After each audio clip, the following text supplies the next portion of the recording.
Bonsoir, asalaamaaleykum sama gars yi j'espère que yéen a ngi si jàmm man it maa ngi si jàmm dal leen a jàmm seen Like Mobile votre chaîne de technologie tey day ñëw pour présenter leen de nouvelles fonctionnalités yoo xam ne WhatsApp da ko découvrir benn bi mooy yow bi nga xam ne da nga tijji benn groupe te nga nekk administrateur bi maanaam léegi bépp message boo xam ne wàcc na si groupe bi yow léegi mën nga ko supprimer sans ngay demande ki nga xam ne moom moo dugal message boobu wala photo yooyu mu supprimer ko parfois da ngay gis benn groupe am kenn ku dugg si biir di dugal photo yu ko neex wala muy dugal audio yu ko neex te yow da nga koy demande supprimer bu soon moom du ko supprimer léegi WhatsApp dafa def benn fonctionnalité boo xam ne yow boo créé benn groupe nga nekk admin bi léegi bépp message boo xam ne rek ma ngi si groupe bi te neexuloo mën nga ko supprimer beneen bi mooy lan naka ngay def bay lire sa message bay gis message yi nga xam ne yëpp automatiquement yow tontoo goo ko léegi nag bépp fonctionnalité boo xam ne WhatsApp da ko découvrir bala nga ko am da ngay dem mettre à jour sa WhatsApp léegi ñun nag lay dem directement suñu Play Store daal di def suñu WhatsApp mettre à jour voilà léegi dañ dem directement suñu Play Store léegi dañ dem directement suñu Play Store léegi ñu dem taper WhatsApp léegi comme que ñun dañoo mettre à jour suñu WhatsApp ba pare léegi naka lay def dañuy génnaat dem directement suñu WhatsApp bu la neex tamit bu dee da nga dugg si Play Store mën ngaa dem directement fi mu la bindal ouvrir léegi nan dem suñu WhatsApp voilà léegi ñu xaar suñu WhatsApp daal tijjeeku léegi bu tijjeekoo léegi ñun dañoo tijjee benn groupe léegi naka lay def mooy dañuy dugg directement si groupe bi nga xam ne moom lañ ko doon voilà léegi yow exemple da nga créé woon groupe bi mais groupe bi day toogum yàgg ay message yoo xam ne wala ay photo yoo xam ne yow neexu la wala day yàq groupe bi ñu ko si envoyé te yow yaa ngi demande ba sonn ki nga xam ne moo ko dugal moom nangu koo supprimer léegi yow bu fekkee ne yaa créé groupe bi wala bu fekkee ne administrateur nga si groupe bi mën ngaa possibilité pour supprimer message yooyu noonu wala photo yooyu noonu nga xam ne kenn da koo envoyé si biir groupe bi voilà léegi yow bu fekkee ne da nga envoyé benn message léegi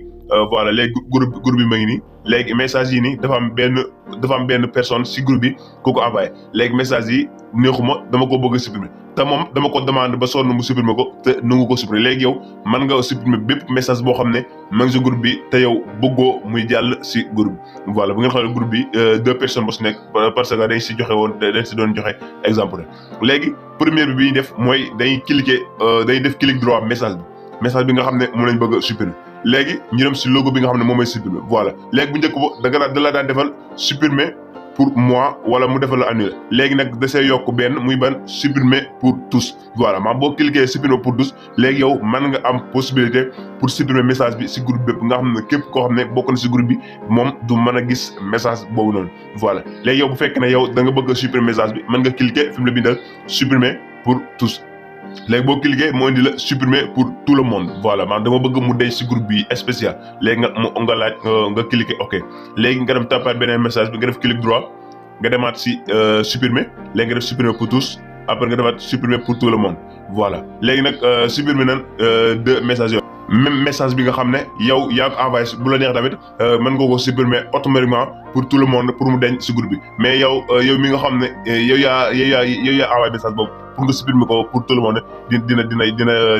dina yomb léegi nag voilà léegi day supprimer yeneen 2 messages yi nga xam ne moom moo des pour wan leen ba xam dina denc si ki nga xam ne moom moo envoyé message bi wala du fa denc léegi nañ supprimer message yëpp daal dem directement ki nga xam ne moom moo envoyé message si xool boo xam dañ ne si WhatsApp am wala dañu fa voilà léegi supprimer nañ message yëpp ba pare léegi ñun naka lay def mooy day génn directement dem si WhatsApp maam ki nga xam ne exemple ki nga xam ne moom moo envoyé message yooyu ñu xool boo xam bu ñu duggee soo sabab moom message yi nga xam ne da koo envoyé woon dañ na wala dañu léegi bu ñu duggee ñu dem groupe léegi ñu dugg voilà léegi groupe bi nga xam ne moom lañ créé woon moom moo nekk nii si kaw voilà léegi kii nii dafa envoyé benn message yi maam bokkut ak groupe bi voilà léegi yéen a ngi gisoon léegi kii nii message yi nga xam ne moom da ko envoyé woon man ki nga xam ne dafa nekkoon administrateur wala ñi nga xam ne dañoo nekk admin kenn si admin maam dafa supprimer message bi comme si que moom mi moo ko supprimer te fekk na moom sax ba bañ ko supprimer amaana sax mën na ko ba ñëg bu fekkee ne moom it dafa bëgg a supprimer message bi bu ko supprimer si moom la yem parce que moom nekkut administrateur voilà léegi moom boo nekkoon administrateur bépp message boo xam ne dugal nga ko moom it dina ko mën a supprimer